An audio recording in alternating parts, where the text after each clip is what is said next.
This is Pound for Pound Boxing. The voice of a new generation. Where we pull back, no punches, and today we are going to talk about champs that lost and they never recovered. They never recovered. We got 5 boxes basically we're taking in right here. In no particular order. We're just going to take 5 boxes that they were doing something. They ran into their one nemesis, and that was it. Yeah, they can't. You know, they thought they were Superman. They got that kryptonite, and then they went downhill from there. Yeah. So this is our list. We don't have any particular order. We're gonna say 5 people. It's not that we rank this person 5 and this one number 1 is the most trash or anything. It's just people that we thought could have been a little bit better, and shit happens. Something happened. Yeah. So at number 5, we got Victor Ortiz. Victor Ortiz. Oh my God. You know, this was an up-and-coming guy several years ago, and, you know, a lot of people, you know, he was vicious, Victor Ortiz, and then he ran into Maidana. Hey, the people, the Top Rank and Golden Boy were fighting for them. Yeah. Like, there was like a custody, like step-parents fighting in a custody battle, like divorcing families. Like, we want custody of him. No, we want custody of him. Yeah, he was like the hottest prospect coming up. So hard at one point, and you know, he got his belt, and it's like, wow, all right, this guy's gonna be something. And then you ran into Maidana. I think nobody knew Maidana. Maidana came out of nowhere. You know, Amir Khan felt Maidana. Maidana came in like a wrecking ball. Bro, totally, man.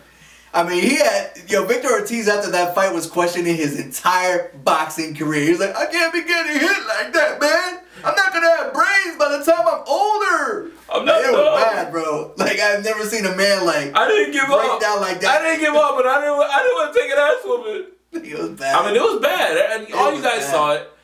Since then, he hasn't amounted to much. No. He beat Andre Berto. Yeah. That was probably the highlight, but I mean, again, that might not be saying too much either. No, absolutely.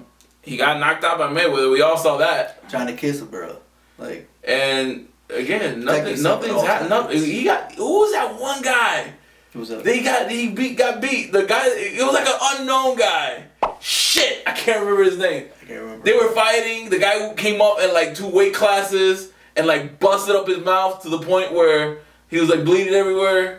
Oh man, I can't think of this guy's name, bro. Shit. If any of you guys remember, please put it in the comment section. Yeah, man. Fucking comment, like, subscribe, and take that opportunity to plug myself. Do that too while you're at it. But yeah, no, I can't even remember. That guy jacked him up. And he was like coming up 2 weight classes. Yeah, man. So yes, Victor Ortiz, you got number 5, brother. You got washed. You've been washed. Number 4. This one hurts me a little bit. Because I was actually like rooting for him. I was a big fan of this one. I was buying in the hype. Go ahead. Ortiz Gamboa. Ortiz Gamboa, man. You know, his last fight, bro, it's just like, I can't believe that he sat down too many times in that fight. No, man, it was crazy. Like, Gamboa came up. I think Gamboa, man, I'm sorry. I loved you, bro. You came out. I thought you were the killer, the assassin. Did 50 Cent ruin this man? Yes, I think so. The inactivity. You signed with 50 Cent. You had 1 fight every 2 years for about 6 years. And the inactivity, man, you lost your best years. And what gave Gamboa, what made him great was his speed. Yeah, his speed.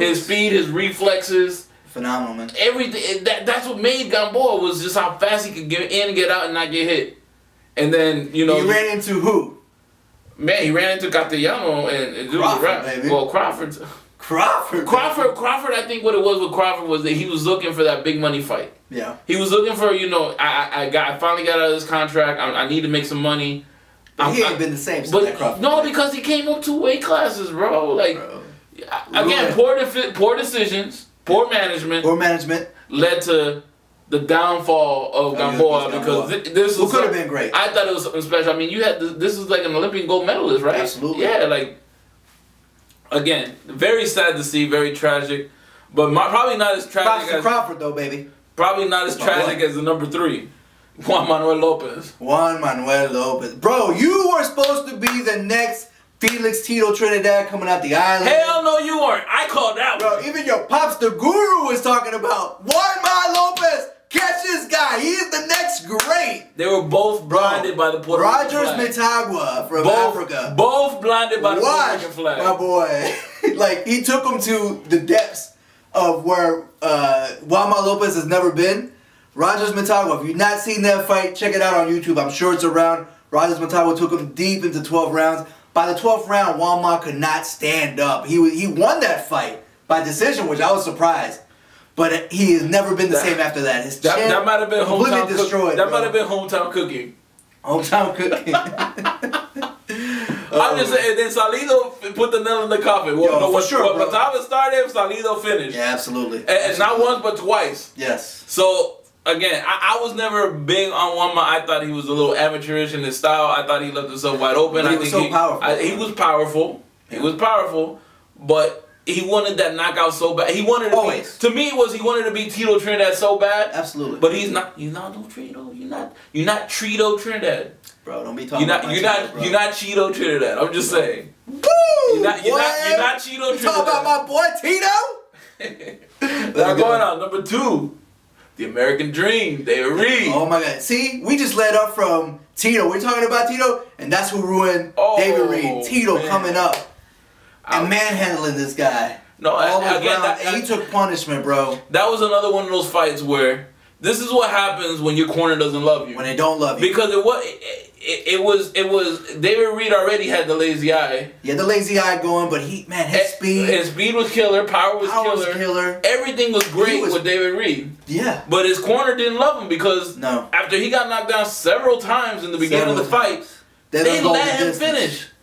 When there was no need for, had he stopped around the 5th or 6th round, he would have been fine. He would have got another belt. Yeah, I think so. And then he just took so much punishment. Like, he aged in that ring. Yeah, absolutely. That fight took so much out of David Reed that after that, he fought a couple more times, never fought the same. He looked horrible in the rest fights. He won. And then his last fight he lost, and that was it. And then that was like a guy that was like a police officer. He was a police officer, like a part-time fireman. Yeah, a fireman or something. It was crazy. And it was sad to see it on ESPN when it happened. Absolutely, man. Like, you're seeing this guy that gold medal, silver medal. Gold medalist, bro. 3 gold medals. 3 gold medals. That's one of the 3. From Cheeto Trinidad. Whatever, bro. Cheeto Trinidad. That's my boy. Cheat. Don't you forget that. Cheat. Yo, I'm just saying, they gotta check his hand wraps. They gotta check his hand wraps. Hand wraps are fine. They gotta check his hand wraps. And number 1, who was my darling, I thought he was gonna be the next assassin, Jeff Lacy. The most impressive thing about Jeff Lacy was his very first career fight, his coming out party. When he split this guy's forehead right down the middle with an uppercut, and that thing just went gushing everywhere. And I was like, bro, we just saw a guy who was chiseled, looked like a monster. And when he threw a punch and it split that guy's forehead, I was like, this is the next great coming out of this division. Oh, absolutely. Like, it was disgusting how great he was. And people were scared to fight him. Oh, bro. He just had to take off his... the guy that left at the weigh-in. Like, he came into the weigh-in, took off his robe and showed... over. And the guy was like, nah. Hell no, I'm good. I ain't fighting that guy. Y'all ain't paying me that damn much. I gotta go. Yeah. So, you take all these things, and then Jeff left hook Lacy. It was... Power was there. Strength was there. Stamina was good. Everything was good.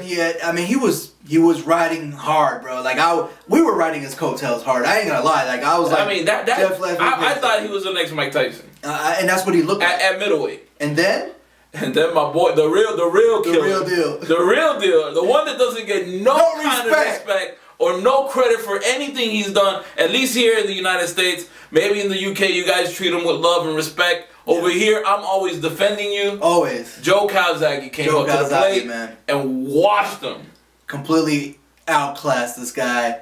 And that was 100 punches around. Yo, and nobody understood what Calzaghe did in that fight. Nobody did. Nobody could understand what he did before that or after that. It was insane how he completely made this guy who looked like the next coming of a Mike Tyson, that type of fighter, and just completely manhandled him. Just washed him. Completely. It wasn't a close fight. I'm sure you guys, those of you that follow boxing that far back, because we are talking about a good 8-9 years ago. Yeah, absolutely.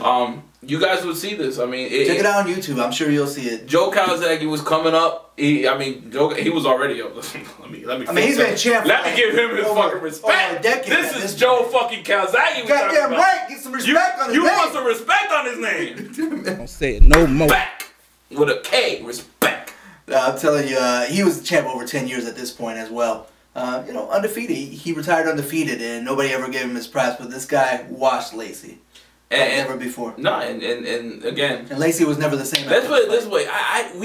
I looked it up. Me and Knowledge were coming up with the list of who these people, you know, who should we put on this list. And we had close to like 15 fighters. Yeah. And we just thought these were the top of, damn, they really were supposed to be like assassins. And it really went downhill from here.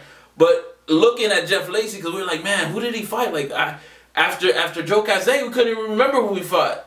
So we looked it up and we saw, oh, Jermaine Taylor was there. And we're like, damn, Jermaine Taylor. And then we're like, Roy Jones Jr.? Roy Jones fought him? When the fuck did that happen? Jones in 2009. Jeez, Lord. And he lost him, and I was just like, man, Roy was fighting people in Russia because he couldn't get no deals here in the United He's still fighting people in Russia. Roy, you know, bro, we love you, man. Stop. We love you, bro. Stop. I love you. I wish I could pick your brain. I wish I could talk to you about boxing for at least 2 or 3 hours. I wish I could buy you lunch and dinner and just talk about boxing all night. But brother, from a fan that loved the shit out of you and still loves the shit out of you growing up, you were #1 to me over everybody. And I still think that people are not giving you the props you deserve for all the accomplishments you made. Bro, it's time to retire, bro. Just look into my soul. Look, again. Look into the depths of my soul. I need you here with me. I love you. Retire. And that's it, bro. That's it? Oh, we just gonna end it with me telling everybody I love you? Hell yeah. Damn, really? Okay, why not? Alright, well, if you like what you've seen, comment down below. Let us know what you think. Subscribe. What's your top 5? Maybe we need to fix this up. What are your top 5? Maybe we didn't like speak enough on who we think should be here. Yeah. Or let us know what type of 5 you would like us to do, because we've got about 6 topics that we're gonna do top 5s on. Yeah. So maybe throw us something that you want us to do the top 5 on, and maybe we'll link that in the next one. This is Pound for Pound Boxing. The voice of a new generation. We pull back, no punches.